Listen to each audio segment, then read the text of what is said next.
Good morning, good morning, good morning, everyone. Welcome to the International Women of Blockchain. This is our final week. Oh my goodness. This is week 5, day 28 of our International Women of Blockchain. We've been celebrating all women all across the world who are in the blockchain ecosystem since the beginning, since March 1st. There is well over 100 women. There's well over more women that you saw today or during this event. We are out there. We're just building. And, we're not shouting it from the rooftop, but we're doing the work that's necessary. And I just want to let all of y'all know that we are out here, and make sure to celebrate us. Make sure to see us, and make sure that you support us as well. So my name is Olienka Dennerin. I am the founder of Black Women Blockchain Council, as well as the creator of the International Women of Blockchain. But I could not have done this without my wonderful committee members who have been helping me since the early days of this year. They have been working tirelessly to help me bring forth this event, and we are so happy that you guys were able to tap in and connect with so many different speakers out there. Women are pioneers. Women are building, women are creating, and as well as educating. And we're using our platforms to onboard more women because representation matters. It also matters that women support other women. So make sure that you are aware that there are other women in this space. And what we're doing is we're opening our arms and embracing other women to come into this space. We do not need guys to be our heroes. We are creating pathways for ourselves. And what we're looking for is for you guys to tap into us and support us as well. So the International Women of Blockchain has been running since March 1st, and we will continue to run until March 31st. This event really was a way for us to spotlight the various women in this space and make sure that they have a space on the stage. They have a space to talk about what they're building and creating in this space. We do know that it's a male-dominated space. We understand that. But however, what we're doing is we're creating a pathway for ourselves, and we encourage other women to join us. We do have a Discord, which will continue on even after this event. And I can't say that I'm more happier to be surrounded by all these powerful women who are working hard and building in this space. And without further ado, I want to introduce you all to our first guest. Unfortunately, Najah won't be here this morning, but you know what? The show must go on. So thank you and welcome to Mind Your Money Monday. And our first speaker is Sophie. Sophie, please come on up and introduce yourself. Thanks very much, Olienka. So hello everyone, I'm Sophie Blackstad. I'm the CEO and founder of Hive Online. We're a Danish fintech using blockchain to bring sustainable finance to the next billion. And yeah, I'll bring up my presentation, but I'll just give you a little bit about my background first. So I have a slightly unusual background in that I'm very ancient, and I spent nearly 30 years before I started my startup in international banking, but I got into banking by mistake. So when I dropped out of school, I didn't do too well at school. My first career was in publishing as a secretary, and then as a publicity manager. And I set up my first business when I was really far too young, had no clue what I was doing. But as part of setting up that business, I bought myself some computers and taught myself how to use them, and then taught myself how to teach them how to talk to each other. And then discovered that actually technology was quite a good career choice, and ended up doing, first of all, programming, then infrastructure and program management for 8 international banks. So I was often the only woman on the floor. I remember at RBS, I think it was, when I was doing Y2K, I was literally the only woman on the floor who was not a secretary. So I was used to being the only woman in the room, and to be honest, at that time it didn't feel particularly strange, and my consciousness didn't really get heightened about the inequality and the lack of opportunity until I was running a team of project and program managers at Citigroup. and I was given a team to look after, which was about 35 people. And when I took on the new people in this department, I did a quick analysis of all of their salaries. And there was about 50-50 male and female by that time in project management. And this was actually quite progressive because this was in infrastructure, so very male-dominated field in general. Although you do tend to find a lot of women who are project managers. Anyway, so I did my analysis of my staff, and I discovered that all of the women were paid less than all of the men, despite seniority, despite their performance ratings, despite everything. So I addressed this, obviously. But when I told my boss this, who was a man, he couldn't believe it. He just didn't know that this had happened. He hadn't thought about it. It hadn't occurred to him. And I think you see this a lot, that, it's what they call male privilege. So people who are not exposed to the problem just don't see the problem. So since then, I've taken it on myself to be an advocate for women in technology, and to say to girls and women that you do belong in the room, because we do belong in the room. And my team now is roughly 50-50 male and female. And I do think that without the voice of women, we would not be representing our customers, who are majority women. Just as, without the Africans on my team, I wouldn't be representing the Africans we support. So I'll just switch to my presentation. So what do we do? Well, after my 30 years in banking, I had been solving technical problems of reaching customers for a long time. When I was at Citigroup, I had 54 countries in my portfolio, of which 13 were in Africa. I also had Russia and Kazakhstan and Pakistan, so quite a lot of places where infrastructure is not particularly well developed. And I really got to see firsthand how difficult it is for financial institutions to reach rural customers in large countries and places where there is poor infrastructure. And I'm a deep geek. Anyone who's taught themselves 12 programming languages has to wear that particular badge. But I was aware of blockchain since about 2011, 2012. I'd seen the technology evolving, and around 2013 saw the opportunity that it might present for distributed financial infrastructure. Of course, it was very immature then, and it as things developed, as we got Ethereum coming along and smart contracts and various other developments, it became more and more relevant. So in 2015, when I'd just moved to the Nordics, I started writing a book about how fintech has transformed Africa in particular, but developing economies in general, and the opportunities that both banks and fintechs have to further transform access to finance for people in developing countries, but with a particular focus on Africa, unashamedly pro-African. And while I was writing this book with my co-author, it became apparent that writing a book's all very well, but that doesn't really change anything. And so at the end of 2016, I decided to set up my business. Well, you could say I decided to set it up. I'd offered it to the bank I was working for at the time, who said, "Oh, that's a wonderful idea, but it's too difficult for us. We can't do it." And I think that was the right decision for them. And I'm really glad I don't work for banks anymore. So I set up Hive Online right at the end of 16. Spent a couple of years trying to focus on the Nordic markets, rather stupidly, because I didn't really need to do that.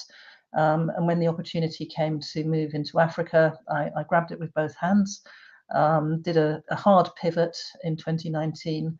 And ever since then, we focused exclusively on Africa.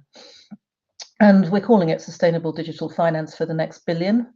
And there are around 1 billion people in Africa who don't have access to finance. 66% of adults in Africa don't have access to any kind of bank account. And in the sector we're working in, which is largely agricultural, nearly all smallholder farmers do not have any kind of access to a financial account of any type. It's worse in the less developed economies, and that's where we started. We actually started in Niger, but we're now working in Mozambique, Zambia, Uganda, just going into Kenya and Ghana, with a proposition that bridges people who have never had access to finance into the digital economy. And in order to do this, we're using blockchain because it provides that financial infrastructure, which frankly doesn't exist outside of population centers in most of the countries we're in. We are also in Lebanon, and as I always say, that's a long story. We were invited into Lebanon by Save the Children because of the financial structures that we can provide, which provide a cushion against the financial Armageddon that's going on there. But our primary focus is very much on Africa. And I'm just trying to figure out how to advance the slides. Technology. There we go. So what do we do? It says it all on this slide. We take a holistic approach to community finance. So several questions in that. First of all, why communities? Well, many of the people that we support have very low levels of access to literacy, access to technology, access to any kind of linkage with the digital economy. Most of the people we support don't have connectivity. So they're living in areas which are beyond the reach of the internet, and in many cases beyond the reach of a phone signal. As a result, it doesn't make sense for these people to have a phone. I mean, there's often an economic reason as well, but on the whole, if you live outside of a signal, there's not much point in you having a phone. So most of the communities we support are either majority or 50% people who don't have their own devices. And that particularly applies to women. Many women are less likely to have access to a device. In many households, if they have a device, it's often shared by that household and possibly by more than one household. And those devices are usually owned by the men because they tend to have the economic superiority. And we find it's very important to give women access to finance because, frankly, women are better at dealing with money than men are in the communities that we support. So that's one reason. And the other reason is that through leveraging communities, people are able to get better access to finance, to get better prices for their crops, and to collaborate on other parts of the value chain. So one of the problems that's facing micro farmers, smallholder farmers everywhere is cash flow. Cash flow is a huge problem for smallholder farmers because if you think about it, they may get like $200 for their crop when they harvest it, if it's a cashew crop, for example, in Mozambique. They may have other crops. Most of the farmers that we support are multi-crop, but most of those crops may not be cash crops, so they can't easily convert them into money. And that means that you've got a lot of money at one point in the year, but that's not the point in the year when you need to plant seeds, provide treatment, fertilizer, controls against pests and things like that. So all of those needs, all those financial needs are generally earlier in the season and at a time when you probably haven't got very much ready cash.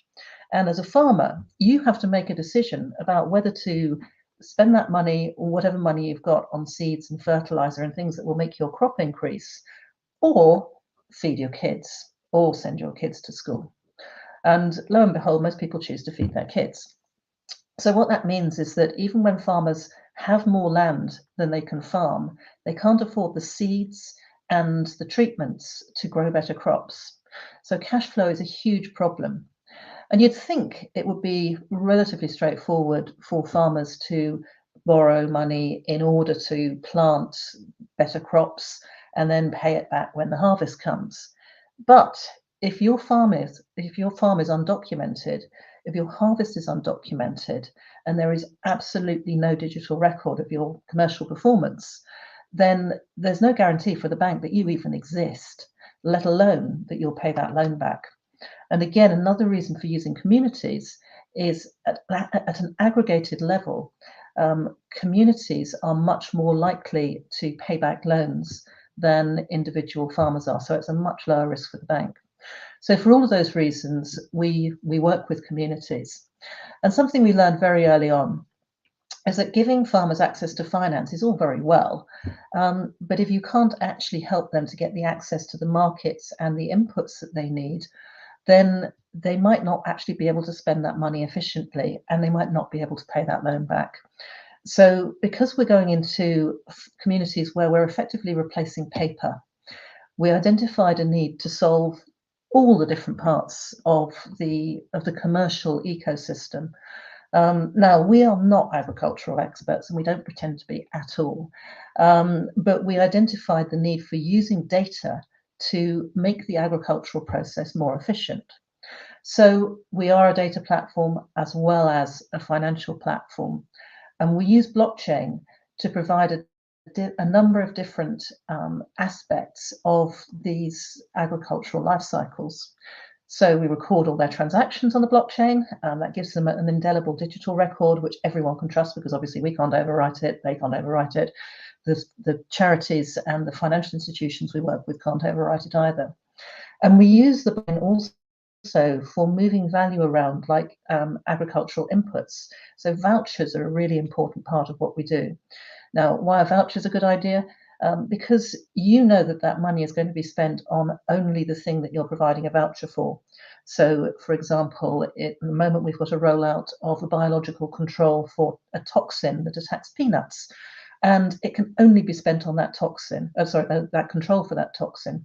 And that means that we know where the money's going. And it means that the banks have much better confidence in lending for those sorts of schemes because they know where the money's going. It also means we can operate without a license, which obviously makes life a lot easier for us. So vouchers are a very big part of it. And if we look at the voucher economy, in 2019, which was last year we had the figures for, $38 billion of money was spent by NGOs on vouchers and cash assistance, which is a huge amount. And in Africa, between 12 and 30% of government budgeting is spent on vouchers, largely in agriculture. So it's a really, really big area and a big problem to solve, because most voucher schemes are really inefficient. Most of them rely on paper or cards, which make them very expensive to administer. They're expensive to audit. And there is a lot of what's euphemistically called leakage, i.e. corruption in the system. Now, by using blockchain, we take out the opportunity for corruption and we take out the non-digital elements. So our vouchers are completely digital and no touch, which means that farmers can redeem them without having to have their own phone. And that makes them much more efficient, much safer, and much cheaper to administer. So we do that, and that means that our farmers can get access to the things that they need, grow better crops. And then going forwards, we also plan to digitize the barter economy. And by that, we mean using more and more digital assets representing not just crops, but also things like trees, as a way of managing value in agricultural systems. And that means that it's much more efficient for farmers. So if you think about it, a sapling for a tree may cost the farmer $2. Now that sapling's not going to start producing anything that he can sell for another 15 years maybe, or 10 years. And over the course of that period of time, in a country like Mozambique, you've got 15% or 12% inflation. Money gets less and less valuable and more expensive.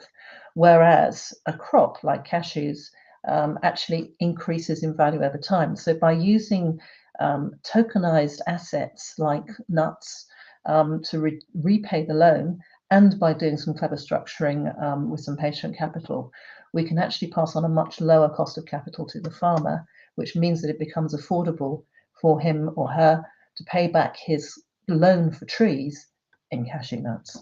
And as that expands, we can start using it for more and more peer-to-peer exchanges. without having to go through money as a unit of account. And that is our ultimate goal. We're not there yet, but we're it's moving faster than we thought it would, largely because of COVID, but also because of disruptions to the supply chain that have happened. And these farmers are going to face even more disruption to supply chains in the coming months, especially with the war in Ukraine. If we think about it, at the moment, 18% of the fertilizer that's shipped to Mozambique comes from Russia. A lot of grain to West Africa comes from Ukraine and Russia. And at the moment, they're not planting wheat in Ukraine. So, that's going to be quite disruptive for everyone, not just the farmers, but particularly the agricultural supply chains are going to be significantly impacted. So we're also looking at alternative ways of improving crops without using imported goods like fertilizer. And these are things like mixed agriculture, mixed crop agriculture, and ways of reducing the carbon usage so that we have more carbon neutral crops being grown, more sequestration of carbon into the ground. And again, these are things that we can measure using blockchain and provide full value chains, which not only show that the crops are grown in a carbon neutral or environmentally friendly way, but can also show, as we already measure that, how much the farmers are getting for their crops. And this demonstrates to buyers and ordinary consumers that those farmers are being treated fairly. Now, you might think fair trade can do that, but did you know fair trade cannot actually tell you whether the chocolate bar that you buy that's stamped with fair trade was actually grown fair trade. They know that a certain amount of chocolate was grown in a fair trade way or purchased in a fair trade way.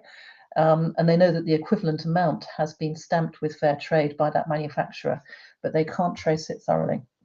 Now, we're not provenance, we don't do full value chain traceability, but we can trace lots of details about the livelihoods of these farmers and the quality of their crops. And that then, of course, makes them more valuable for export markets.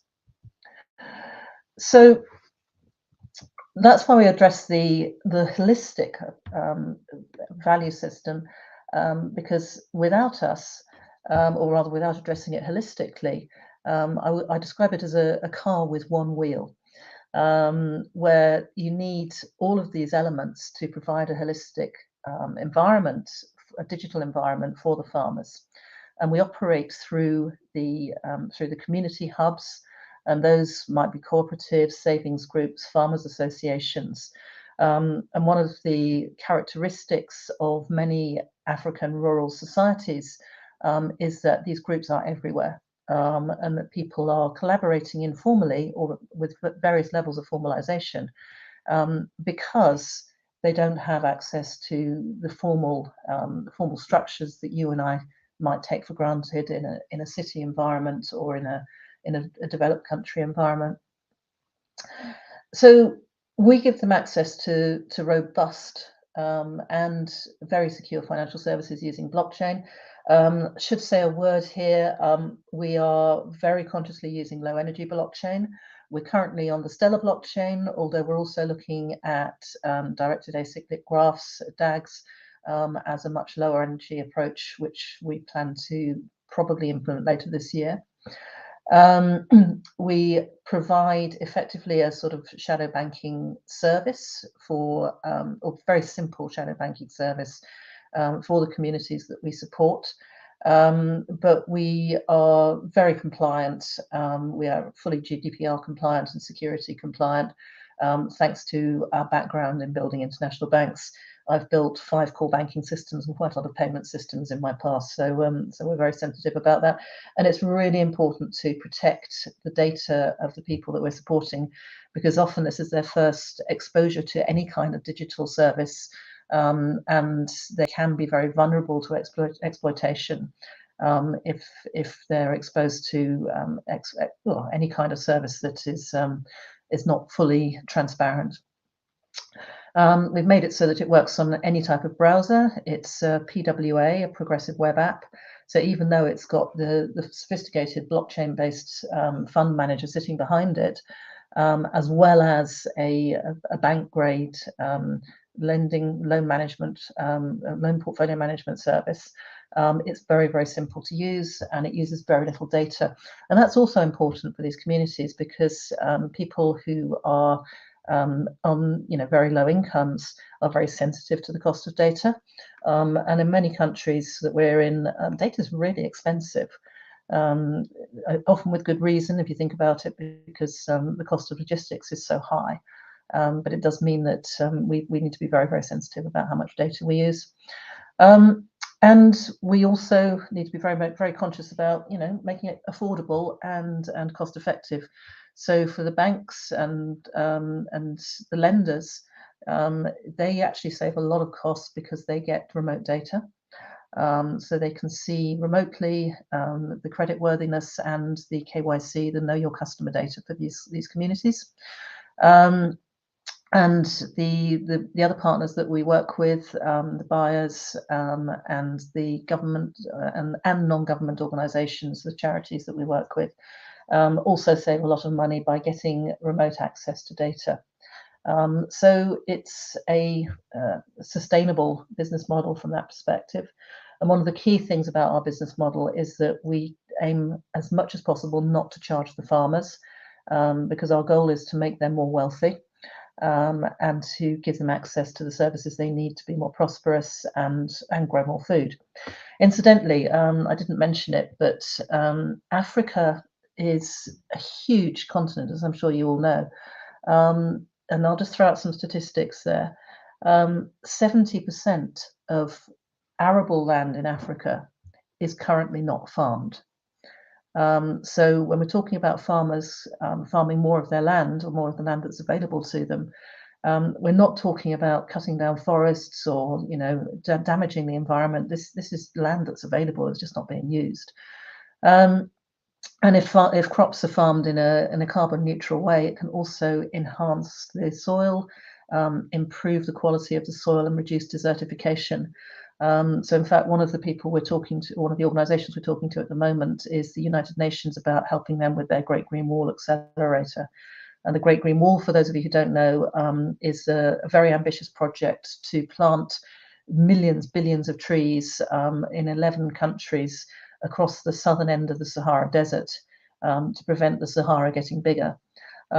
It's a fantastic project. It hasn't been very successful so far because there's been very little incentive for farmers to keep the trees alive. And this again is where our platform can help provide those kind of incentives and improve the quality of the soil over time. So it's got a lot of applications, and we're currently live in 3 countries and just going into 2 more. Going live in 4 countries and going into 2 more, and probably more on the way. As I mentioned, it works on any kind of device. We do recommend an Android device for the ease of use as much as anything else. Although some of our farmers, the communities in Mozambique are using tablets. It would technically work on a watch if you wanted to use it on a watch, or on a feature phone with a browser, or indeed a PC, although very few people that we support have access to PCs. Some of the larger cooperatives might have one. So it works on 1 device per group, and we have it's got Nigeria here as well. Nigeria's pending at the moment. We have sorry, I lost my train of thought there. So yeah, we have I think we've got about 4,000 farmers in Mozambique using it, a couple of thousand in Zambia, and what we found is that the groups actually get bigger once we roll out the device. Sorry, once we roll out the software, and that's because traditionally there's been a lack of trust in some of these groups, particularly cooperatives, and particularly some of the larger cooperatives, because of the lack of transparency. So this gives them the transparency they need. It also encourages them to aggregate more. So the view you can see here is where they are forecasting crop deliveries and then delivering against those crop deliveries. And when they deliver, they get a positive score if they meet that crop delivery, or if they deliver more or deliver it sooner. And that's a huge incentive for them to sell to the cooperative instead of selling at the farm gate. As going back to that cash flow problem, one of the problems that farmers have is that they will sell at the farm gate for very low prices to middlemen just to get their hands on some cash. Whereas if they sell later to the cooperative, they generally get a better price. And this platform helps them to do that and incentivizes them to do that because they've made a commitment to the cooperative, and they know that their score gets better when they meet those deliveries, and therefore they can get access to more things like cheaper capital and insurance, etc. So that's an important incentive for these groups. I won't go into the detail about how it works, but you can see here the dashboard on the right of what the NGO or the lender might see. And then on the left, you've got the different platforms. Now, all of these work on a single set of back-end features. So we built it to be microservices, which means that if you've got an identity for savings groups, you've also got an identity for cooperatives. If you've built up a reputation and a credit score in one app, then that will be you can carry that over to the other app. They are subtly different in what they do, but all the services that sit on top, or rather sit underneath them, are the same services. The main difference is that we don't do crop forecasting on the savings group app, although we may start doing that at some point, who knows. So just to dive in a little bit into what they do, fundamentally, we manage identity and membership. Now, these are really important for all of the groups. And by creating identity on the blockchain, we provide a single point of triangulation where somebody may have access to a number of different types of identity. So, for example, they might have a government identity, they might have a tax registration as a farmer, they might have registration on other types of systems. And that identity defines them as the same person, which in the past was a real problem for cooperatives and savings groups alike, because people's names are often spelled differently on different systems. It gives the cooperative manager or the association manager the ability to manage all of their governance and all of their finances on the app. And this has been a hugely transformational thing for the people who are using it, because they know where all the records are and they're not on paper ledgers. They don't have to dig through lots of old historical records in order to find stuff. It does all the calculations for them, so it makes their lives a lot easier. And we don't get this the pig ate my crop forecast, which is a real thing that happens. And then, of course, we've got the reputation scoring, the credit scoring, which is based both on their commercial history and on their financial history. And that means that it's a much richer score than something you would get from just a transaction history. And again, a great reason for using the blockchain here is that we can record transactions in both directions. So, you know, this transaction was for crops, this transaction was for fertilizer, it was organic fertilizer. You know, we can hold all those details in a way that you really couldn't do easily with more traditional payments. We can also hook the payments gateway into telco issue mobile money or just standard digital cash from the financial institutions. So it can operate within as well as outside of the traditional financial system. And our goal is to originally to start with giving them access to the formal financial system, but then eventually to give communities independence from the formal financial system and enable them to lend between communities, peer-to-peer, so that they can build up financial independence as well as financial resilience without the need for a financial institution to get involved. And that's really important, and again goes back to the digitizing the barter economy, because even with access to financial institutions, in many countries, there's just not that much liquidity available. So, for example, in Mozambique, financial institutions are massively overexposed to government institutions which have borrowed in not particularly sensible ways in the past. And in fact, the government institution we're working with in Mozambique has even asked us if we can help them make money. And that's something we're not touching because it's we don't want to get involved with slightly dodgy tax regimes. So yeah, it's a universal problem, and eventually we hope to be able to attract foreign capital as well, as we make these communities more and more investable based on the digital records that we've got. I mentioned our e-vouchers.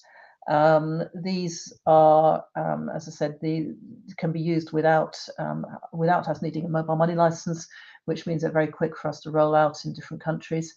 You've got a crop sprayer here spraying a cashew tree, for any of you who are curious about what that tree is. And it's yeah, as I mentioned, it's a no-touch system, which means that they can spend money efficiently without having to invest in a lot of paper and other artifacts which are traditionally associated with voucher schemes. And it's also self-auditing. And something we've seen in various countries is that many merchants are pretty unwilling to take vouchers if they're paper vouchers, because they're not sure that they're going to get paid. Whereas we can, with our system, we can do automatic reimbursement, which obviously makes them a lot more confident and much more likely to participate in the scheme. I should have mentioned, actually, as well as doing e-vouchers, gentlemen like this crop sprayer here can also be distribution hubs for the app. So even where you've got farmers who are not necessarily in groups, they can be onboarded by commercial actors who have a relationship with the farmers as well. And that's something we'll be doing a lot more of this year, to bring on board any farmers who are not actually part of the group. I mentioned the bank grade loan portfolio management, and you can see here the different views. The view in the phone is what the groups will see, which is very simple. They can set interest rates and loan terms and all the sort of basic parameters for a loan. But what's sitting behind it is this proper bank grade portfolio manager, which is what the financial institutions can see. And this is helpful for financial institutions who either don't have integration capability or don't have a core banking system at all. You know, we can obviously integrate where we need to, but this is a much quicker way for them to be able to originate loans and manage their loan portfolio.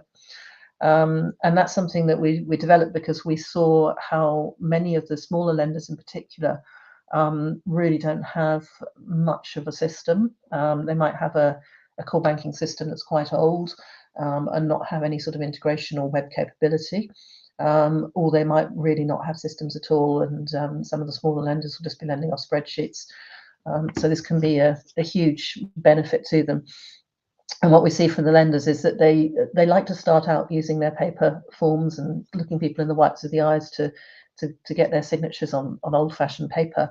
But things like the disbursement of the loans and the repayments can all be done automatically and remotely, which saves them a lot of money. And as they get used to doing more digital lending, our assumption is that they will be able to start lending automatically based on the group's scoring on our system. But that does take time, and financial institutions are conservative. And as well as financial institutions, in fact, any lender can use the system. So they could be, for example, some buyers lend to communities that they support. So it could be a buyer, or really any institution that wants to support these communities. So it could even be a government or an NGO. I mentioned that savings groups are also part of the family of people we support. This is also a big benefit for people working with savings groups. We've seen, for example, in Zambia, that our NGO partners there have saved 30% of transport and 30% of resource management. So they've cut back significantly on not just their spend, but also their carbon footprint in going to visit these groups, because they get the data remotely and they can pinpoint exactly where help is needed, if help is needed. And these ones, as you can see, the VSLA view is much simpler than the co-op view, and that's because people tend to be much less literate. And these ladies that in the picture are actually a savings group in Niger, in West Africa. And there, the average years in school for women is 1 year. So nearly everyone, especially women, have virtually no education at all. And that means that they are functionally illiterate, although people working in savings groups will know the terms that the savings groups use.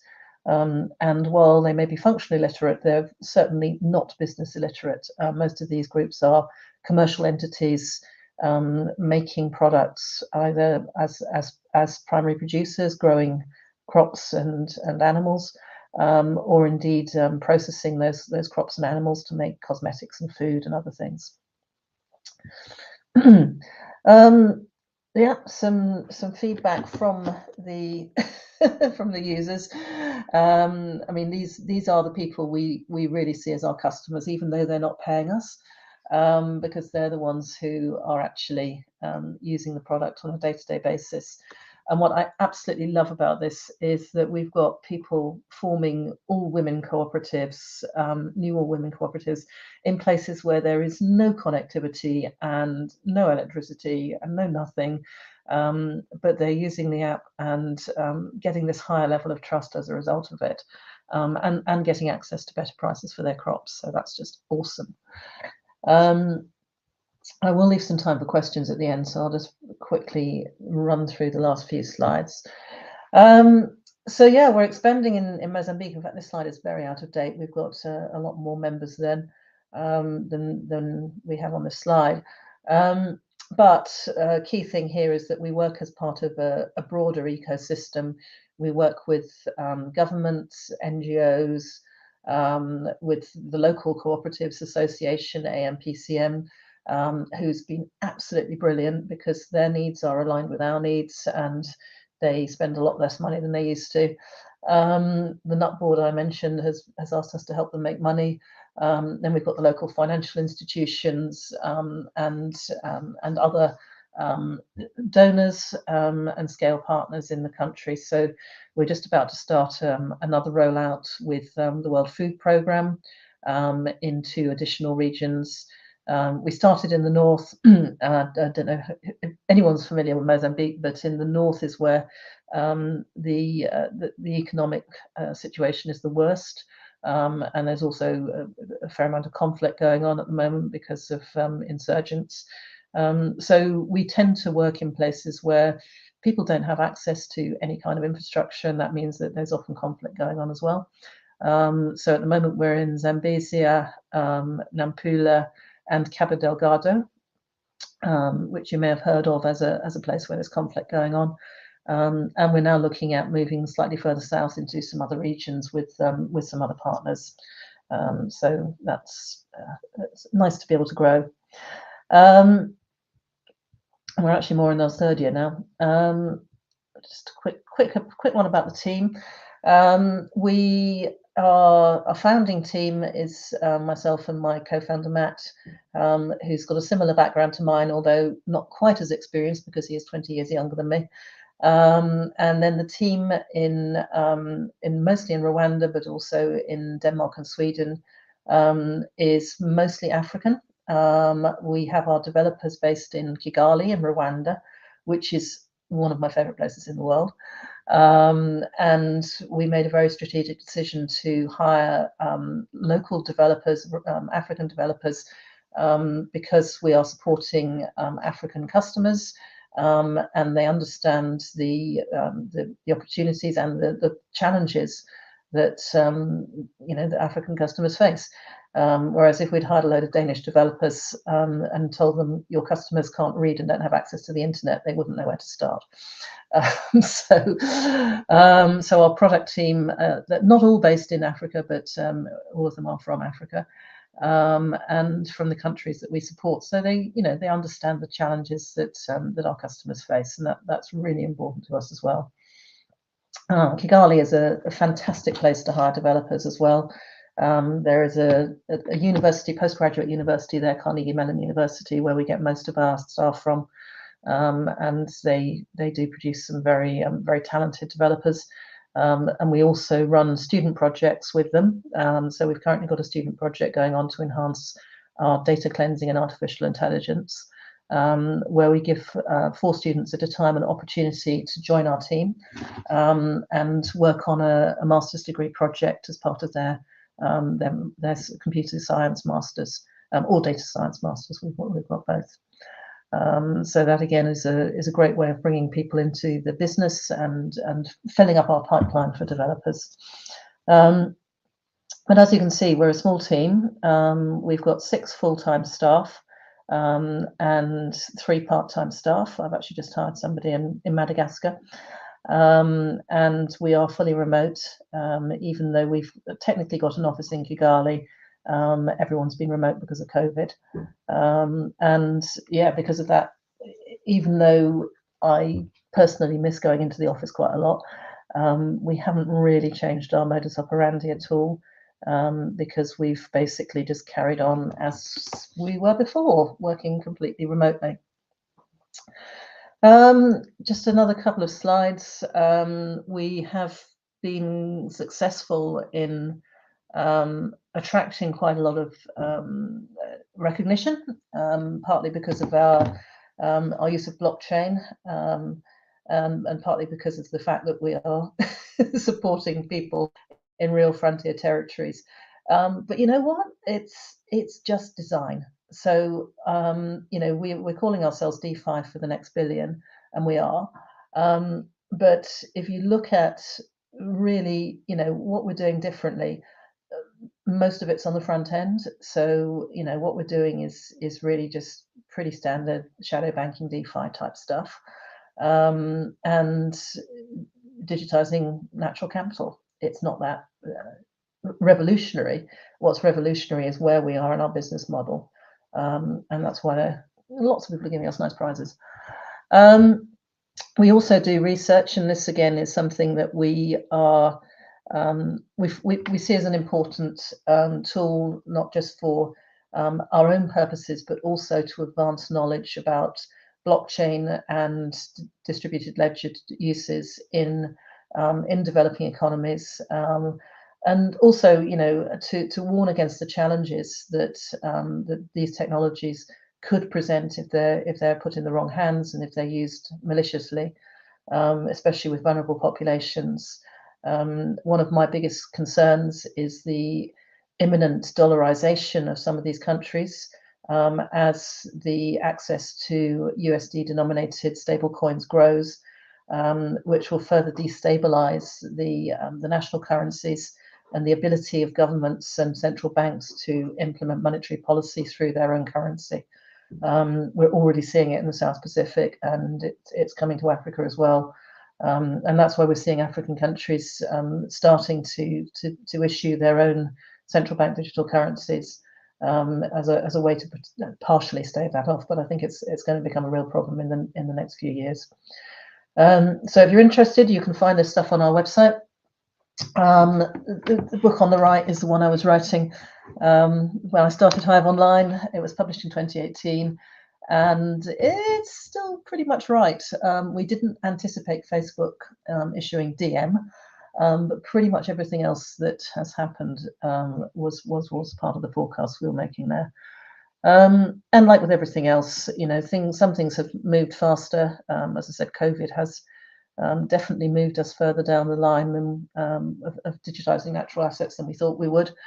And the appetite for digital finance in Africa has certainly increased because of COVID.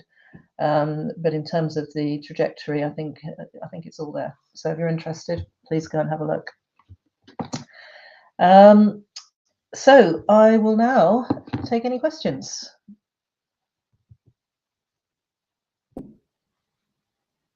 Hi, Sophie. Thank you very much for that wonderful presentation. I'm going to give you a break to catch your breath. Maybe do a bathroom run, and then we'll come back in about 5 minutes.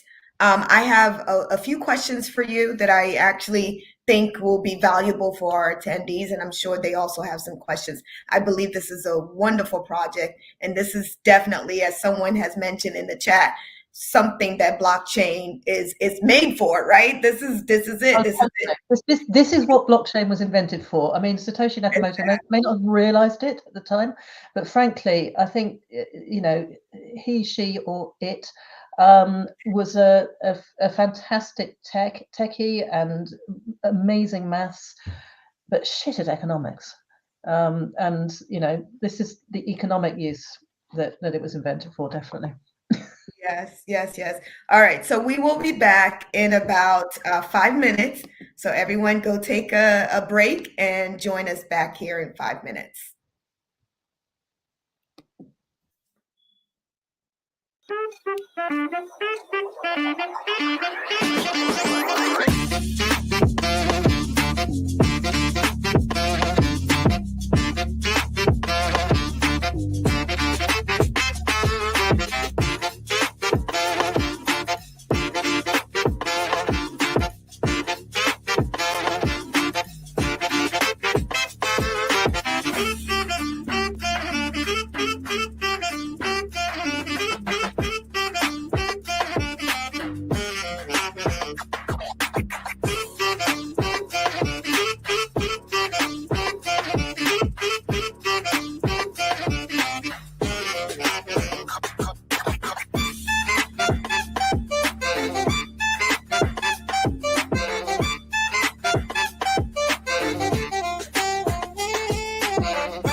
All right. All right. Awesome. So, Sophie, you come with an extensive background. I know that you went over that at the beginning, but I think it's important to reiterate for some people who may have missed it.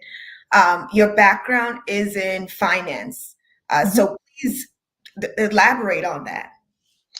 Yeah, so as I said, I kind of got into finance by accident. I had taught myself programming as part of running my first business without really seeing it as a career option. My first business was a PR and publishing company, which didn't do too well because I hadn't got a clue what I was doing.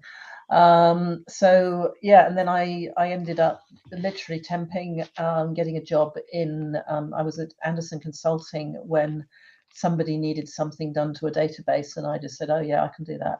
And ended up doing help desk and support at Anderson's, as it was then, Accenture as it is now, and then got headhunted by Lehman Brothers, and it was a long time ago, so it wasn't my fault. And then, yeah, spent several years there, and I've worked for RBS, UBS, Chase Manhattan, Merrill Lynch, Goldman Sachs, Citigroup for 7 years, and most recently Nordea. I think that's all of them. Yeah, I mean, I started as my first job in technology was, sorry, in banking was in a technology division in Lehman's, and I ended up running that department. But after that, I moved more into project and a bit of programming, bit of project management, and sort of flip flop between the two for a while. And then when I was at RBS, I was doing first of all EMU, or the Euro program, and then Y2K as a programmer, and eventually took over the running of the Y2K program for EMEA because I kept fixing things that didn't work. And then just got it sort of moved on from there. And so they asked me to support, well, to help them put together their first online bank, which I did. So that was back in the dot-com boom. And yeah, I mean, I was just sort of moving up to, more and more large scale projects. And then at Citi, I ended up running, well, first of all, I was in infrastructure, obviously, delivering infrastructure into all sorts of interesting places where infrastructure just didn't work. I mean, like in Senegal, the monkeys were stealing the cables, and we had to put satellite dishes on the roofs of the branches and stuff like that. So yeah. So yeah, I mean, I was a problem solver, but I got more and more aware of economics as I progressed in my career. And then eventually my last job was advising the largest bank in the Nordics on its whole bank transformation. And I just, as I said, I offered this model to them and realized that they weren't going to do it. So that's why I set up Hive Online. Wow, wow, what an extensive background. I wanted you to reiterate that because it's important for people to realize that there are women who have a solid foundation of experiences in other areas that are tapping into the blockchain ecosystem that we're building. And your project, Hive Online, man, when I first became aware of blockchain, the place that I thought of the most was Africa, right? Mm-hmm. You mentioned a few things that I strongly agree with. The ability to create accountability, Mm-hmm. right? And that's very important. The fact that you're building an infrastructure for applying the technology to agriculture. Land is one of those things that for some reason we just cannot hold on to, right? And then when we do have it, it's hard for us to maintain it. Not because we couldn't, but because of so many different, regulations and, people not really having like a solid structure of who owns the land and all these things that is very much needed. And so with your platform, you're allowing individuals who probably for generations have owned that land or know how to work the land, reap the benefit of that, right? And I think that's significant.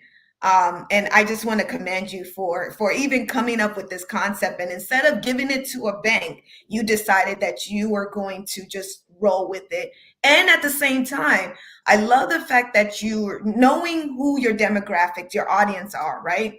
You're tapping in and using and incorporating Africans into your team. And that's very much important because if you're going to a particular area, you want to make sure that the people that are natives of that area are part of your team, because that's going to help you scale. It's going to help you understand what's going on in the land. Go ahead. I'm sorry. I'm so excited. No, I mean, totally. As I said, I mean, you know, I didn't even consider hiring Nordic developers, even though I live in Copenhagen, because there just wouldn't be any point. I mean, you know, my product manager's mum still runs a savings group in Tanzania. You know, my project manager is from Mozambique and is passionate about the north of Mozambique because she comes from there. So, you know, why wouldn't I hire people who know the landscape and understand the customers? Yeah, no, that makes sense. But you know, there's a lot of projects out there that don't even go that far, right? So you're heading in the right direction, and I commend you for doing that. Well, it's funny. I mean, people always say, "Oh my goodness, how did you manage to crack this market? It's so difficult." And I'm like, "Well, we just talk to people, you know." Simple. No, that's fantastic. That is fantastic. So now you guys hear that. You know, if you want to work in any location across the globe, don't assume that, you know, you're the hero. Tap into the people, and the people will help you navigate and build your infrastructure in a proper way. And that's very much important. Now, there are some things that you go ahead. I'm sorry. And I'm just saying, I'm just agreeing with you. Yeah. Yeah. There are some things that you said that blew my mind. There were, you talked about grains and how, you know, the war that's going on in Ukraine and with Ukraine and Russia is really impacting a lot of, you know, I guess the seeds and that we're not really aware of, right? I mean, we live in this world, but we don't know what's going on, right? We don't know the supply chain of everything, and we don't know how impactful certain things and certain actions can be in our ecosystem. So it was an eye opener for me that, you know, Ukraine was one of the largest supplier of grains. Can you talk about that? Yeah, sure. So, I mean, you know, we live in a global world, and I mean, Africa is a net importer of food. So a lot of the wheat that is imported into East Africa in particular and Southern Africa does come from Ukraine. And Ukrainian farmers aren't planting because there's a war going on. And that means that, you know, that supply chain will be impacted over the course of the next, not immediately, but, you know, when that harvest comes in September, October time, you know, it's not going to happen, and grain prices are going to go up. So farmers are going to have to, well, not just farmers, but people in general are going to have to find alternative sources of food. And there are, you know, alternative crops that could be produced. I mean, an example I heard recently is where KYC in Kenya, sorry, it's KFC in Kenya, KFC has run out of potatoes. And yet potatoes are the second largest crop for smallholder farmers in Kenya. But KFC have been importing all of their potatoes because they don't use the same type or variety that the smallholder farmers have been growing. Now that's an easy switch for a buyer to make, and that's an easy way to get more food into that value chain. And by making, you know, by increasing productivity for crops like potatoes or sorghum or some of the other standard crops that are native, well, okay, potatoes come from South America originally, but, you know, more or less native, that you know, you can provide alternative sources of food, but in order to do that, farmers need to be a lot more productive. And while Africa is importing more food than it's exporting, you know, that situation needs to change basically, and it needs to change very quickly. So the platforms like this can help to make farms more efficient and more productive. Yeah, and I'm shaking my head, and I was about to touch on that as well, because you mentioned that 70% of arable land is not farmed. And that goes into what you just mentioned, how Africa, even though it's a huge continent, right? And it has a lot of resources, However, the different countries do import more than they export, right? And to hear that KFC chooses to use potatoes, right, that are imported as opposed to potatoes that are grown right there, that's fascinating to me. Like, what do you see is a way forward for us to start being self-sufficient and start using the crops that we grow within, the on the land as opposed to importing? So it's a lot to do with efficiency of land use. It's a lot to do with giving farmers access to the inputs that they need. If I use rice as an example in Nigeria, Nigeria is a rice growing country. It's got the right climate, it's fine, but they import a lot of rice, and that's largely because farmers can't get the seed inputs that they need to grow more rice. And it's also, I mean, it's partly because of the Dutch disease and the fact that Nigeria is an oil economy and corruption and there's a lot to it. But our view is that actually agriculture is one of the, it's not easy to fix, but it's one of the relatively simple areas to fix because you've got available land, and because on the whole you can increase production of inputs relatively easily. And just planting better quality seeds or planting more seeds does lead to higher productivity. I wouldn't even begin to try fixing Nigeria's textile problem because that's just so complicated. It's all to do with energy and stuff like that. But actually fixing a farm is really just about what you put into the farm and when you put it in. So it's something that is, as I said, it's not easy, but it's relatively simple to fix. And it's such a burning need. So it seems like a good place to start. Okay. Yeah, no, it is a good place to start. So you mentioned that you're live in 4 countries, and Nigeria just happened to be the country that you guys are starting to work with. And, are there other countries that you're looking towards, rolling out the projects? So my board keeps telling me, focus on one country, focus on Mozambique. So we're kind of looking in, I mean, we look at countries where there is a significant agricultural opportunity. And to be honest, that's pretty much all countries in Africa.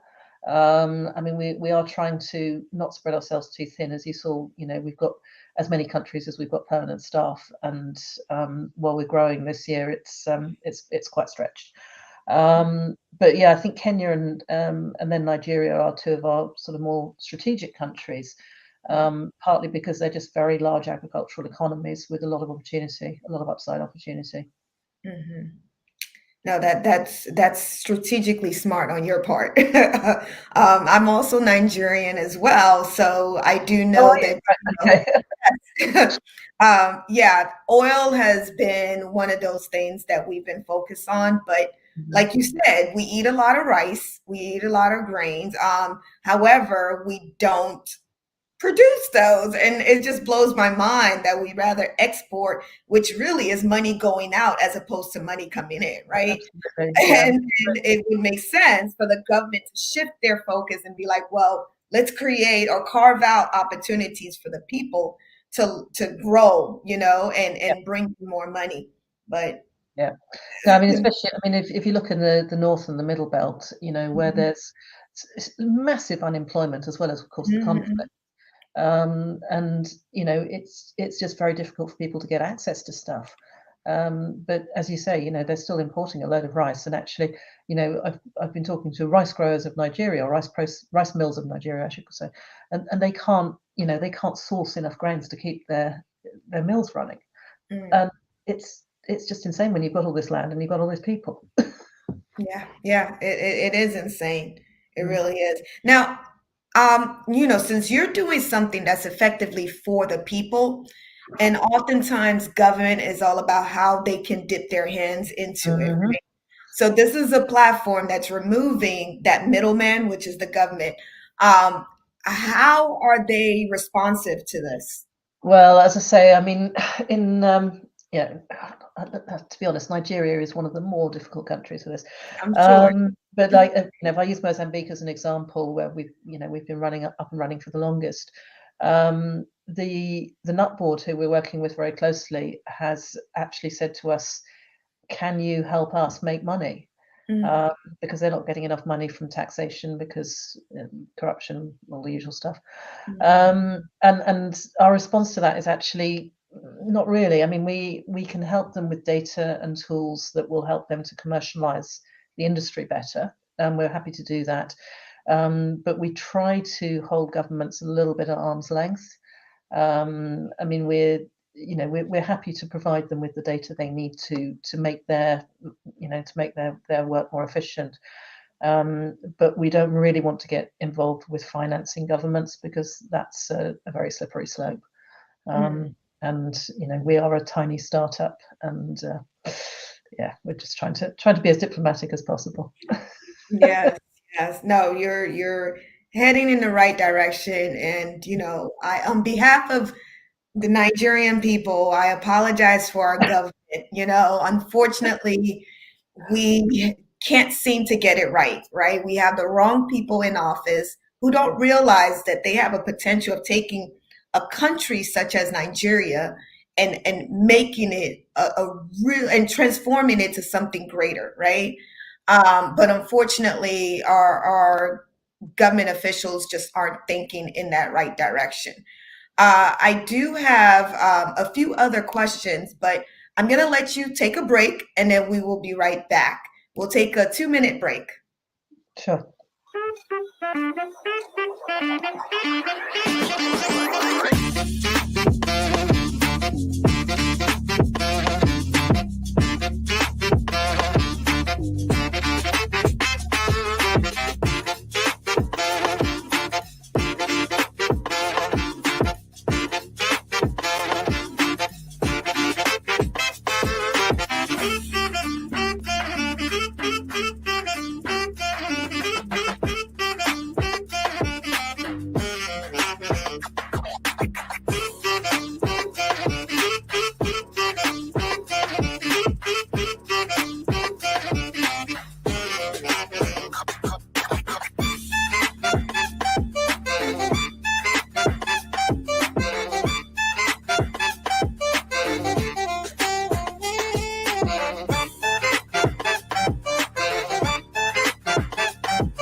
All right. Okay. All right. So I do have some more questions. As you can tell, I took notes. So, because I'm really excited about your project. Now, you mentioned that you are on Stella. Can you talk a little bit about that as your blockchain of choice? Yeah, sure. So we made the decision way back in 20, I guess it's 2017, 2018.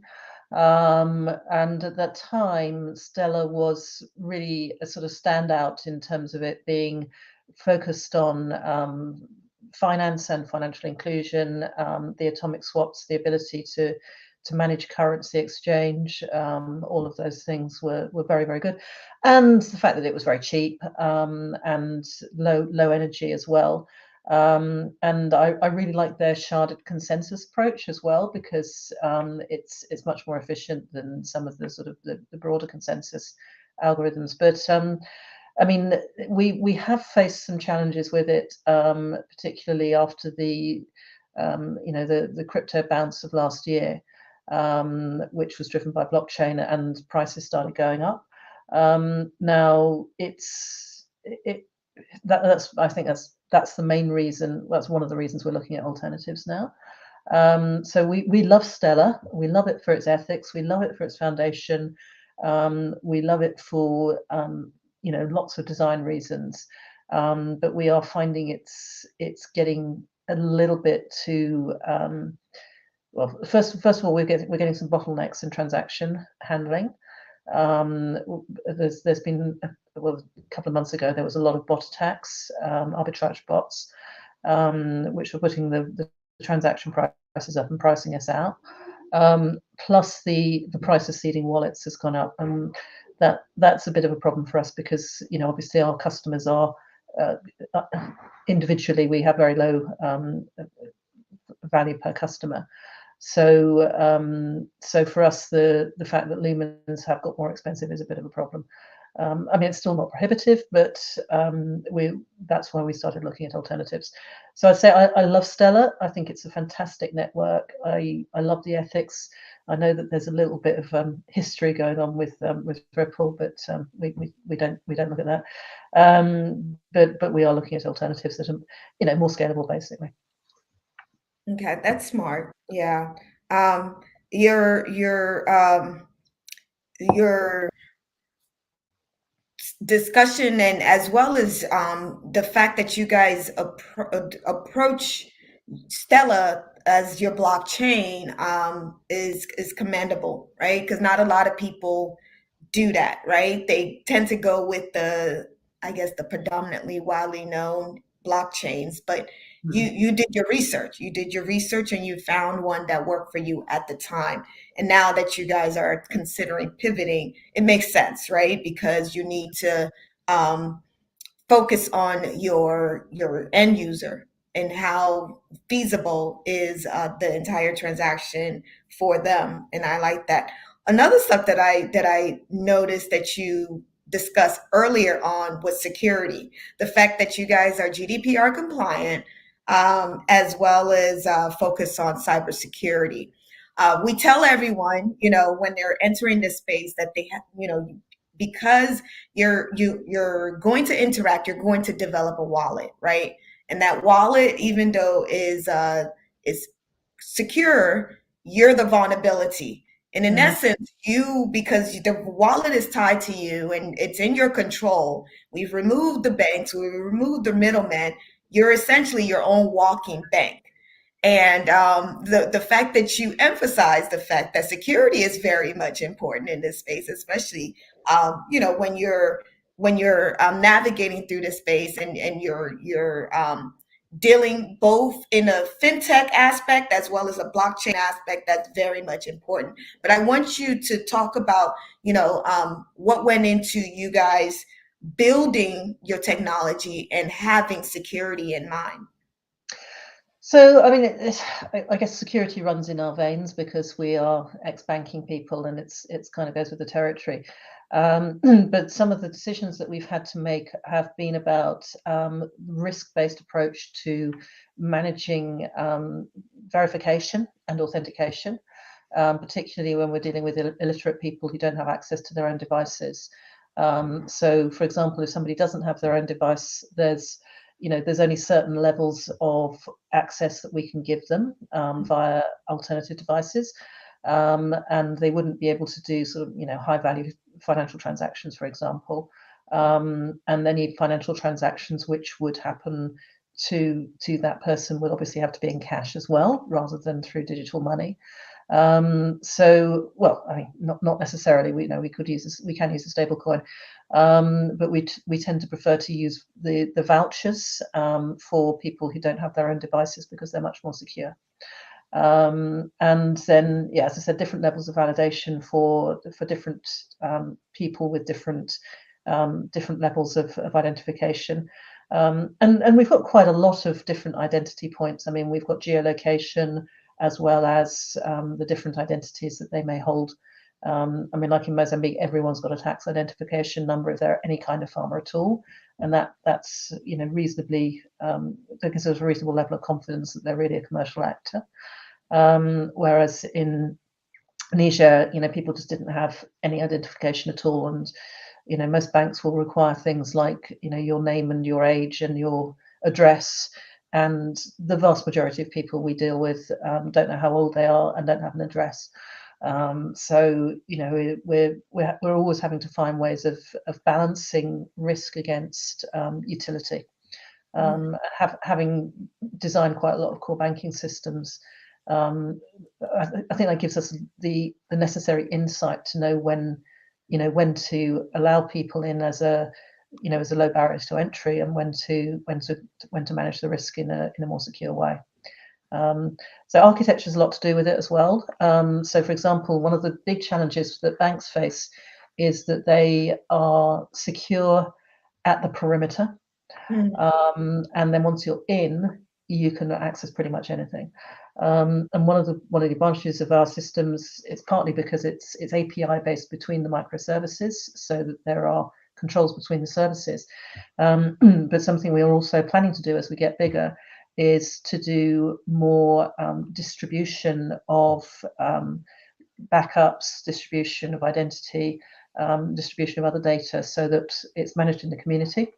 And that means that if there is a security breach, it's only to a certain small subset of our customers rather than to the whole population. And one of the big risks that we all know about with exchanges is that somebody's got all of the wallets and all of the keys in the same place, and that's it's like a bank basically, which is very vulnerable. So yeah, I guess you could say we've learned the lessons, both what works in financial institutions and what doesn't work, and we've taken the best of both worlds in designing our security structures. I mean, I've seen there's a question on the chat about. Yeah, there is a question. There's actually two questions, so I'm going to ask that question next. And this is about data and security as well, so it falls in line to what we were just talking about. So some say that data is more valuable than money. Okay. Are you taking any steps to ensure that the data you provide to governments won't be used to help them further their oppression of the communities that you serve? Absolutely, yeah. So, I mean, part of being GDPR compliant is that, first of all, the core principle is the customer owns their own data. So we don't own it, the government doesn't own it, nobody else owns it, it's the customer's data. And that includes the right to decide who has access to their data and the right to be forgotten. And those are two very important points. That's one of the reasons we don't put any personal data on the blockchain. I mean, the other reason is it would be really stupid to put personal data on the blockchain, but so we adhere to GDPR, and that means that when we're providing data to governments, it's commercial data and it's aggregated data. So it doesn't contain personal identification. Now, the government does have personal identity for these farmers because they have a tax identification number, and that will identify who the farmers are. But we don't provide that data to the governments, we just provide aggregated data. So they can use it for example, selling crops from a cooperative to export markets. But they don't get that level of granularity that we get that says this farmer has paid this much per kilo for this crop. So we protect anything that could be construed as personal data. And we are the data controller and the data processor, but we are not the data owner. That's great. As most of the world know, GDPR is a European form of trying to have an individual-centric privacy policy or privacy act, right? Which is totally different from what we are familiar with in the US. US is more corporate centric as opposed to individual centric. So I like the fact that you're applying GDPR, which is a European policy, to individuals in Africa as well. So commendable to you. But to be honest, if I can just add to that, that most data laws in Africa are modeled on GDPR anyway. Okay. So even in country, I mean, we do it anywhere, regardless of what the law says.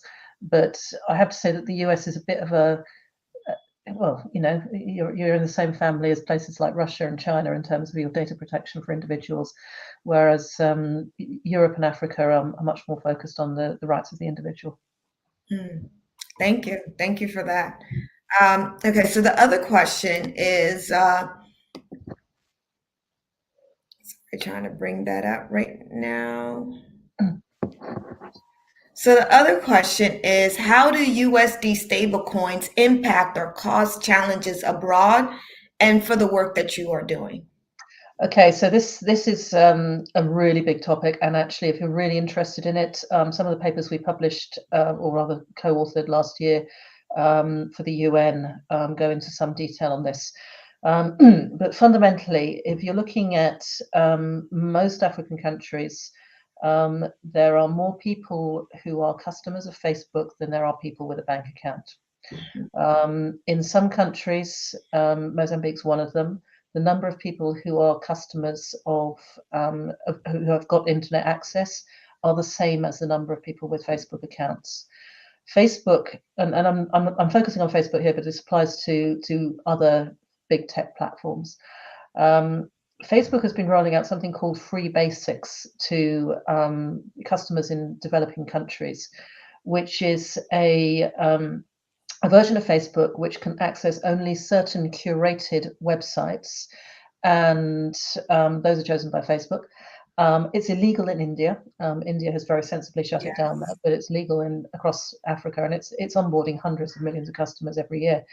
I use that as an example because Facebook also intends to release DM, as we all know, which is currently proposed to be a US dollar denominated stablecoin. Now, if you look at a population, let's just say on average, you've got 66% of the adult population without access to a bank account, but more have access to a phone and more have access to Facebook.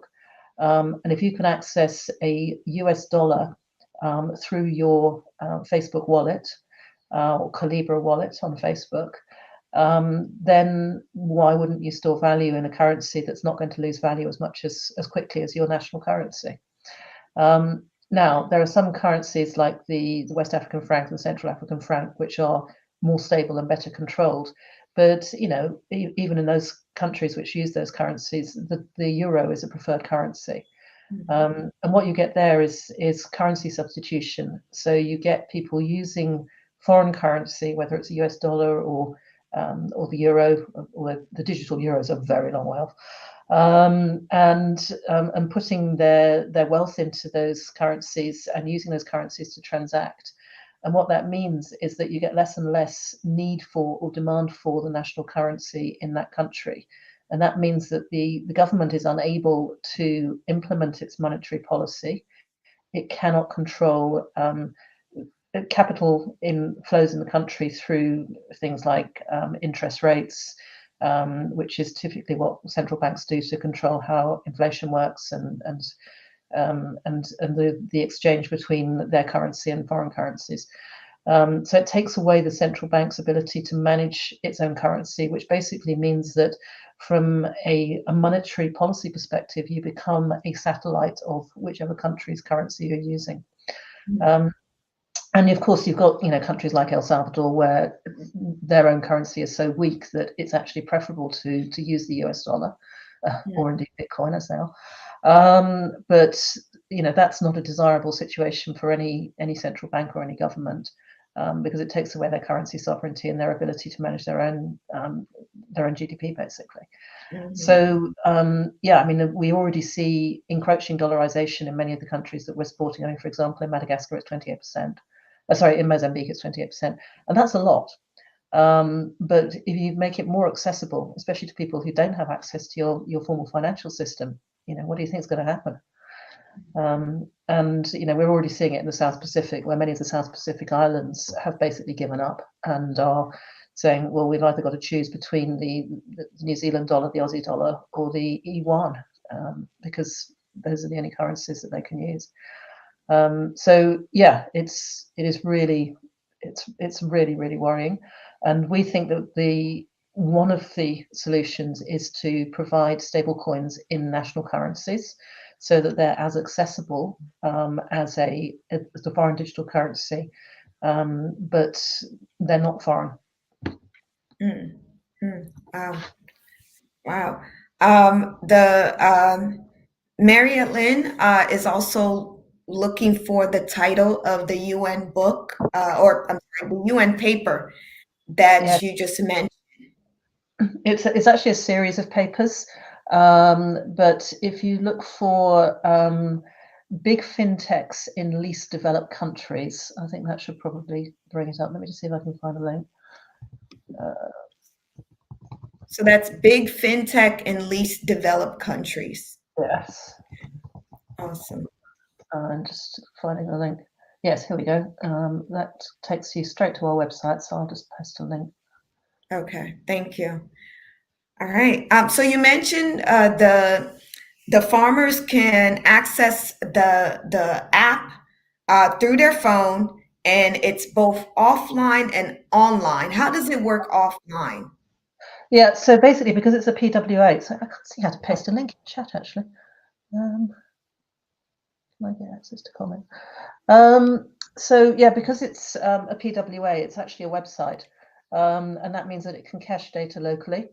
And we've architected the blockchain transactions so that they work on asynchronously as well. So there's quite a lot of clevers behind it, but we queue all of the data and all of the transactions so that they happen in sync. They happen in sequence. And I mean, because these communities are not transacting with each other yet, that's relatively easy to do. One of the barriers we're going to have to overcome when they start transacting between themselves is actually managing transactions between peer-to-peer transactions offline, and that's something that we haven't quite figured out yet. But from a single community, it's yeah. I mean, the asynchronous blockchain transactions were the difficult bit, and that's a lot to do with how the blockchain responds and how you handle errors and all that sort of thing. But we've figured that one out. And the rest of it is just caching data locally, basically, until connectivity is achieved. We do encourage the communities to get connected once a week at least, and that's typically when somebody goes to market, and they'll go to a population centre where there is some level of connectivity. Nice. Okay. I'm afraid I can't actually post the link because I can't figure out how to post it on That's chat. okay. Put it in the private chat, and we'll post it to the comments. Do that. So the onboarding process for a new farmer. So if that new farmer has identified that they want to be part of your project and they want to use it, how does that look like? So we normally onboard farmers through their communities, and we reach those communities through our partners in the country. So that might be local NGOs, might be governments, might be commercial actors like crop sprayers, for example. And at the moment, there's a fair amount of familiarization and training that's needed. And that's largely because we are working with communities who've never used technology before, rather than having to train them in what the app does. Once they get onboarded, they usually, they use it in a pretty intuitive way. And I think that we will always, when working with these frontier communities, we will always have to do some sort of education and onboarding, because it's as much to do with, this is what happens when you press the phone sort of thing. But I mean, it's quite interesting going into Kenya now because people are more technology aware and technically literate. So we're going to see how much people can use the app without any training. Mhm. And I mean, it is pretty intuitive. So, and obviously we'll learn from how people use it to see how much training, if any, they need. But our goal by the end of the year is to have full self onboarding where anyone can just pick it up and use it without having to have any training. And we do get quite a lot of outreach through our website already saying, I want to use the app, how do I do it? But we're trying to control it at the moment because we're still in that learning curve about how the self onboarding will work. Okay. All right, cool. And any thoughts about expanding to like South America or even into America? As you know our agriculture system, and they most of the big ones do have the resources, right? But then there are smaller ones, and we also have farmers market where it's like either a co-op comes together and they have their community garden, or an individual has their own community garden and they have an opportunity to sell. So probably outside of your realm, but have you thought about expanding outside of Africa and a little bit in the Lebanon is in Middle East, so a little bit in the Middle East? Yeah, absolutely. I mean, we're trying to keep it to a time corridor because there are 6 of us. And so we did run a pilot in Honduras, which it was difficult to handle because of the time difference. So once we get bigger, yes, we do intend to expand beyond Africa and the Middle East, as you say. It's really down to what we can handle as a team at the moment. And at the moment, we're all within 2 hours of each other. So I mean, we get pull all the time from Southeast Asia, South America, Central America. In fact, we even had pull from Ireland. And the other day, somebody in Germany wanted it. So we know there's a market out there, but we're also trying to maintain focus a little bit at the moment. Yeah, I can definitely envision you guys scaling in the next few years. Because agriculture is one of those things that people are starting to focus more on Mm-hmm. nowadays, especially, as I mentioned, in the US, there's a lot of people who want to grow their own garden, who want to go through that process. And I have to confess that I myself, at some point, built a garden in my backyard and, Oh. was loving it for 2 years. And I don't know, after a while, it just became too much. Life, happened, but it became a lot. But however, I love the process of having to start from seed, to like actually harvesting your own garden. So I can Mm. foresee that there will be more people who are interested and involved. And not only that, but a lot more farmers across the world are definitely in need of something like this as well. How can people contact you if they want to be part of your group? Because I know you guys are a really small, tight knit community, but there's others out there that have the same passion as you, and since you already have a platform, they probably want to tap into that. Yeah, absolutely. So you can go to the website hiveonline.com, or just reach out to me, Sophie at hivenetwork.online, or we're on Twitter. We are Hive Online, Twitter and Instagram, although our Instagram account's not very good. But I think the website's probably the easiest way to reach out, because then somebody will read your email, whereas my email just sort of is like a chunk. So I think probably through the website we've got a contact form on there as well. Awesome, awesome. Well, Sophie, is there any last word that you want to leave our audience members with? I think just as I said at the beginning, I hope that people can look at me and realize that you can be a middle-aged woman and still do stuff in blockchain and tech. You know, we do belong in the room. You do belong in the room. It's, you know, the room needs more of us. So get out there, ladies, and do it. Thank you. What a great word. Yes, get out there and do it. We do need more women of all ages. This is intergenerational, so we definitely need you and to bring your experience because as you can see from Sophie, she comes with a wealth of experience in the financial industry as well as, you know, a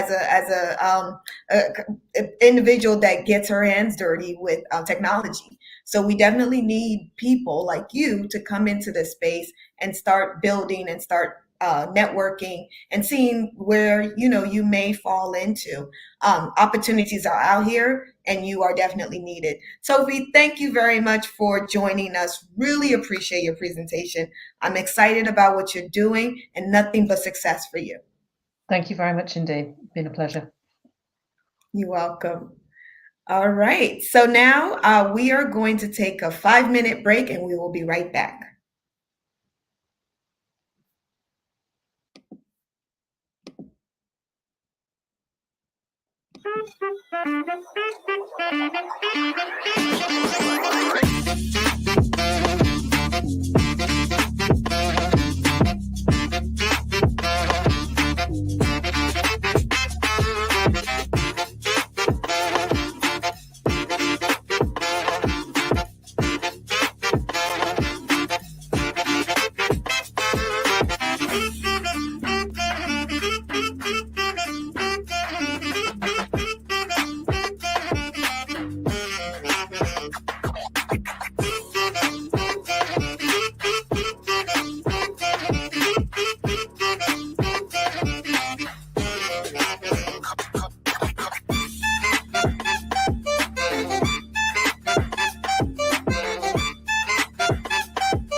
All right, all right. So this last 30 minutes, we are going to talk about what is it? Some resources for you to navigate through the crypto space. I'm going to invite Tam up. Tam, are you there?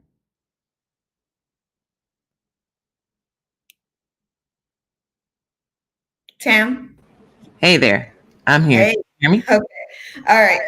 So for this particular segment, what we're going to do is give you some resources when it comes to navigating through this cryptocurrency space. Because it is Mind Your Money Monday after all. And you just learn how to, if you are into agricultural or you know someone that's into agricultural, you know how you've learned how they can make money off of the land that they're cultivating. And so now it's, your crypto, right?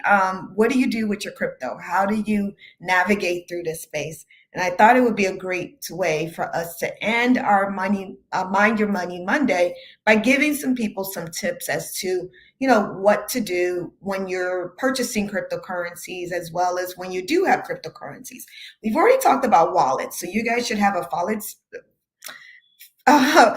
valid foundation of your wallet, the whole aspect of creating a wallet, to which wallets are the best, which ones are not, and to the difference between transactional wallets versus custodial wallets. But now it's what are the resources that are out there. And so, for Ethereum, which is part of the the ETH, which is part of the Ethereum blockchain. There's some resources that are out there. As we all know, gas prices at any given time can be like skyrocket high.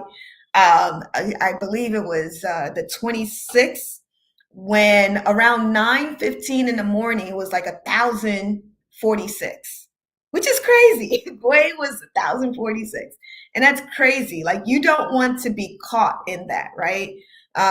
Because even if you have a lot of money, gas prices can definitely take away your money, right? So you want to be cognizant of the fluctuation of gas prices. And a lot of people have said, the best time to purchase on the Ethereum blockchain or do a transaction is typically 2 a.m. Eastern Standard Time, because the rest of the world is still sleeping, some of the world is awake, and all these mythical ways of trying to come up with the rhyme or reason as to why Gwei is cheap at that particular time. And so there are several different resources that you can go and tap into and try to, identify the best time. But for me, I actually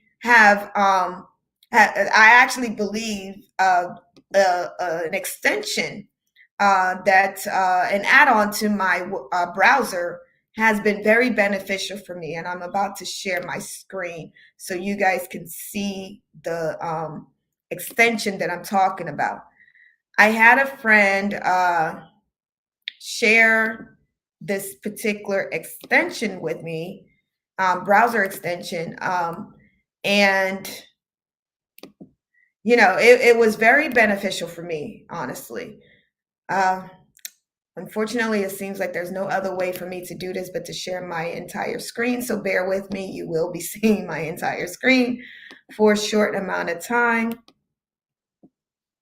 And then I'm going to bring up the browser extension. So hopefully you all can see this.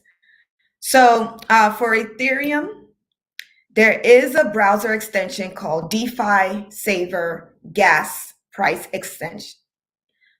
This particular, I don't know why it's doing this. Okay, so this particular extension, you could download it to your web browser. It has been really helpful for me when it comes to making sure that I'm not transacting on the Ethereum chain and trying to purchase something or send something when gas prices are skyrocket high. So this particular extension can be downloaded to both Chrome and Mozilla, which is Firefox. I would strongly suggest that you guys do that. Once you download it, you will see it as a add-on to your browser. It will come on, it will pop on and show you that information. So I'm going to try to download this and see if this can download into my Microsoft Edge. It says add to Chrome, but let's see if it registers as Edge. And what it does is it actually gives you an accurate snapshot of, it does download to Edge. So I'm going to go ahead and add the extension. It gives you an accurate snapshot of GWE. And GWE is the name that we call the gas price. So you'll see that extension browser start to pop up here. And I just want to walk through it with you all. Because it has been a life changer for many of us who've been able to, there it is, perfect. So it's this particular symbol. It looks like a gas gallon that you physically put gas in, but it's green as opposed to red. In some countries, it may be a different color, but this is it.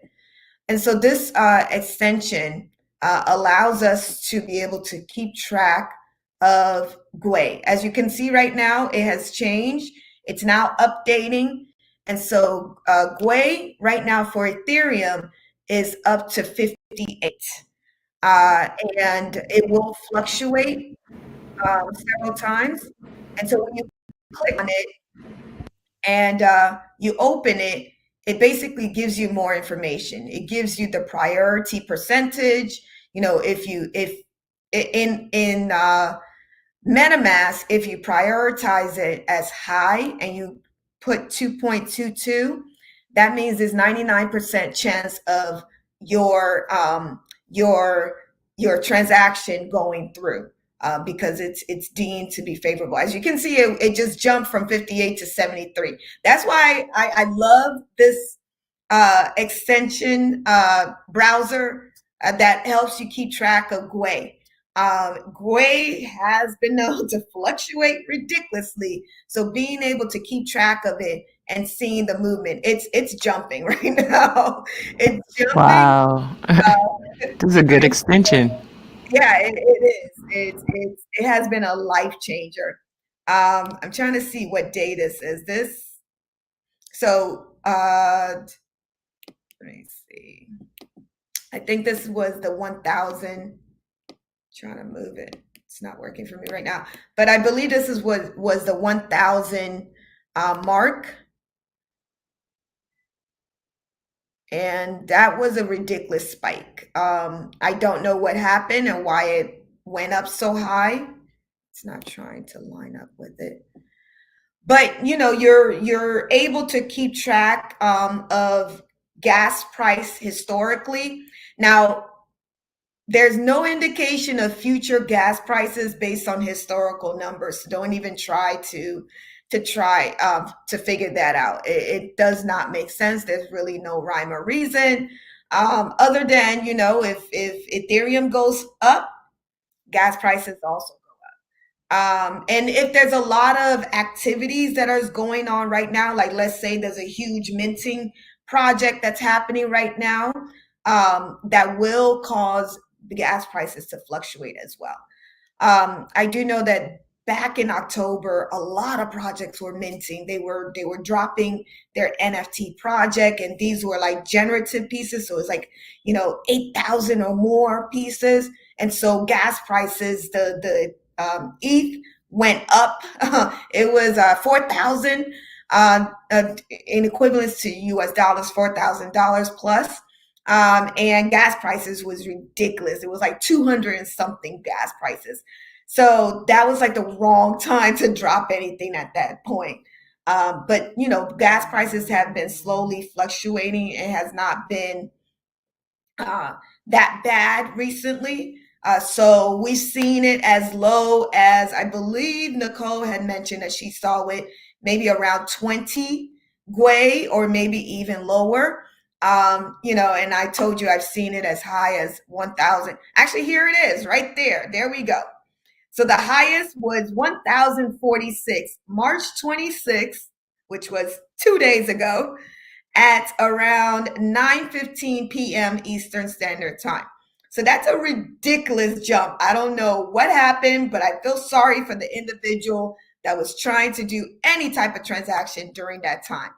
So it does fluctuate, and I think this is one of the best extension that you can add to your browser so that you could be cognizant about navigating through this Ethereum space.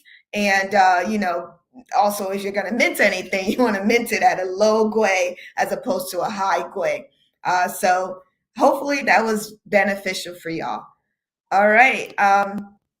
It was definitely beneficial for me. Thank you for that, Yinka. That's a new resource I've never heard, so I'm definitely going to check that out and download that extension. Awesome. So DeFi Gas Saver is the name. And I hope you guys, really enjoy, DeFi Saver Gas. Yes.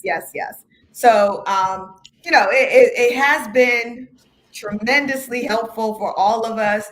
I know when Nicole and I are late at night doing something, we look up, we look at the GUI, and we're like, GUI is 23. And so, it's like, oh, we should purchase something now, because you don't see that often. But being able to see that now and having that type of tool, I think is great. And people are steadily developing more tools like that. So I hope you guys find that helpful. So Tam, for Bitcoin, yes, what are the best resources that you can provide people? Well, I like to, I'm very heavy on education as I'm learning in this space, and I think that a lot of us are.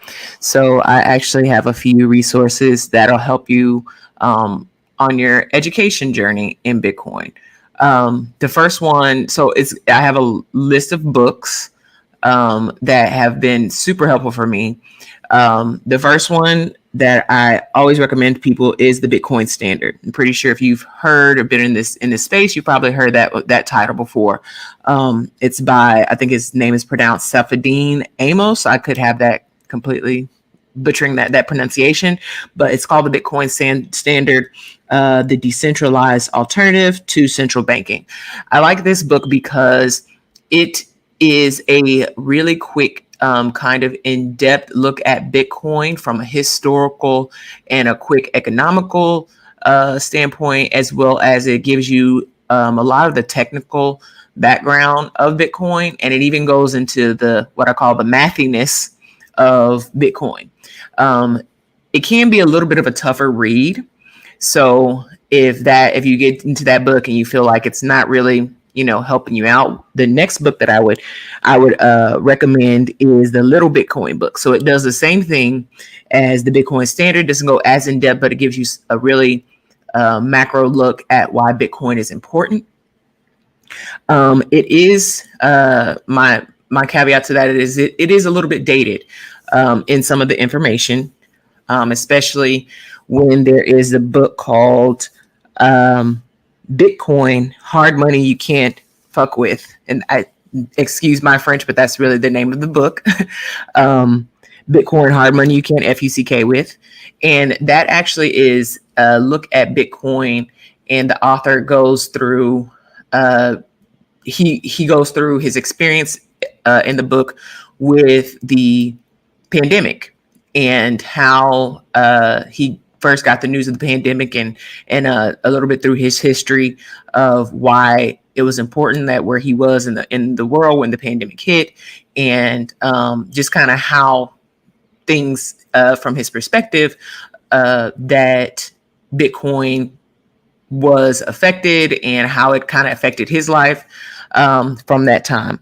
And so it's a really good look. It also gives like a historical context of Bitcoin and like why it's important. And when I say historical, I'm saying like the 90s to today. So I know that Najah Roberts also, I actually got the suggestion from her. She speaks about this book on her show on KBLA. They're actually going through some of the concepts on the radio show. So if You can also, of course, tap into Najah Roberts. It's new to a not book source, but Najah Roberts, who we have here, and she's here on the Mind Your Money Mondays. She was our host. She's not here today, but she was our host for our event, and it's because she has her radio station. Her radio show on KBLA. You can download the app, and where she goes over a lot of the money concepts and principles as to why Bitcoin is important and what sets it apart from other cryptocurrencies. The next book I have on my list is The Creature from Jekyll Island. This book is important because even though it doesn't specifically speak to Bitcoin, it really gives some context on our money system. And if you don't understand the money system, you won't understand the significance of Bitcoin. So the author does a really good job in this book at making it entertaining, and really making the actual events that created the monetary system that we have right now. He makes it like actually very entertaining. And it sounds as if it were made up, but it's really not. This is literally how we got here, with the creation of the financial reserve. And yes, he does a really good job at just painting that picture of our financial system. The last book that I have is Bitcoin and Black America. Bitcoin and Black America is written by Isaiah Jackson. He's one of the founders of the Black Bitcoin Billionaires. He does a really good job at taking a look at how Bitcoin has the potential to create financial wealth, not just only for people of color, but especially for people of color, for Black people, but really for all those who find themselves disenfranchised by the financial system of today. So those would be my suggestions to kind of give you not just an understanding of what Bitcoin is and why it's considered, I guess, the grandfather of cryptocurrencies, and why, you should begin with the grandfather before you can continue on your education in other cryptocurrencies. Oh, and of course, we cannot forget the Bitcoin white paper. You gotta tap into the white paper. Listen, at page 4, if you're like me, you're gonna hit a wall. You're not gonna know a lot of the numbers and everything like that, but it's fine. The best thing about reading the Bitcoin white paper is understanding that you don't have to do math in order to Bitcoin. You don't have to understand the math. You just have to know that it is backed by mathematical equations, and the process in which how Bitcoin is mined. It does a really good job at letting you know where Bitcoin came from, as well. Like it starts out, the first line is it's a monetary system, an alternative to the monetary system, and solving the double spend problem. Right, really plain and simple. That's why it was created. And the best part, like I said, about reading the Bitcoin white paper is understanding that you don't have to know math. You don't have to really quite understand the technology behind it. But if you understand the concepts, which are covered in pages 1 through 3, basically, you can see why it becomes important. So, yep, those are my resources that I would suggest people to tap into to learn about the grandfather of cryptocurrency. That's it. Those are great resources. They are definitely my top as well. And, I strongly suggest that you guys tap into that, read it. It's always good to have a wealth of information about this space. And that way, you know how to navigate safely in this space. We just want to thank y'all really for joining us today and tapping into Mind Your Money Monday. Hopefully everything that you guys have gained so far in this particular segment today, as well as all the previous days, has been beneficial to you and is helping you navigate through this space just a little bit better. There's always going to be more information provided in our Discord. All the books that Tam have provided will be listed in our Discord under week 3 in the general chat section. So you guys will have that information and that access.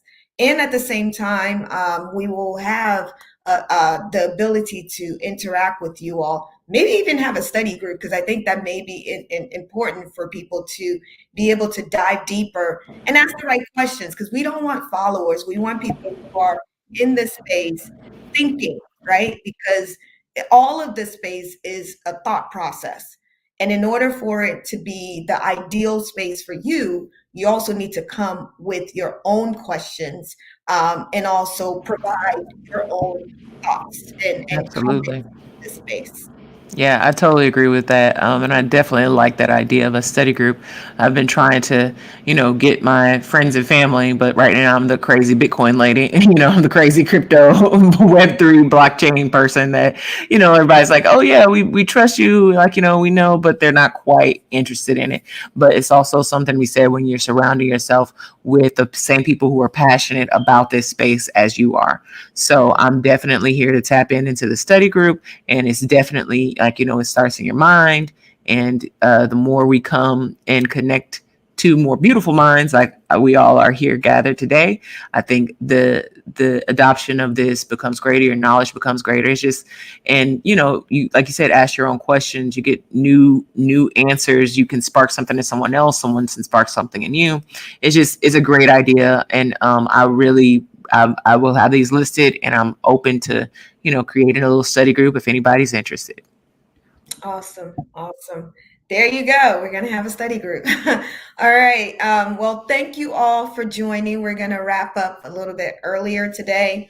Really want to thank Najah for helping us spearhead the Mind Your Money Monday segment. We're really sad that you couldn't be here, but perhaps there's an opportunity for us to see you again on Thursday. We want to encourage you all to join us tomorrow. It's NFT Tuesdays. NFT Tuesdays.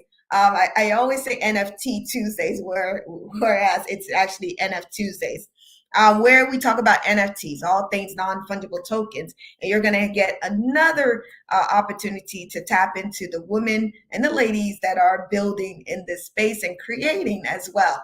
So you're going to see a whole host of different artworks and ways to approach and utilize NFT for your own benefit. So we want y'all to tap into that. And then we have Worldwide Wednesdays, which will bring you more speakers from this space who are creating and building. And then finally, Thursday, where we will present you with a few speakers that we're really excited to showcase to you all, as well as do our final closing. But till then, we hope that everyone enjoyed their Monday. And when you're traveling through this space, whether it's on social media or maybe out in real world, people are talking about there's no women in this space, make sure you remind them that there is. And they ran a program that was a whole month long, featuring women from all across the globe. So there are women in the blockchain ecosystem. There will continue to be women in this ecosystem. It's very much important that people know that, and please support them, celebrate them, and let them know that they are seen, because that's very much important. We do not need people to come into the space and assume that there isn't, and that they need to create a pathway for us. There's plenty of opportunities for them to tap into different projects and different women in the space that are building, and we encourage them to do that. So till next time, signing off. Bye, everyone. Have a great Monday. Take care. Bye, everyone.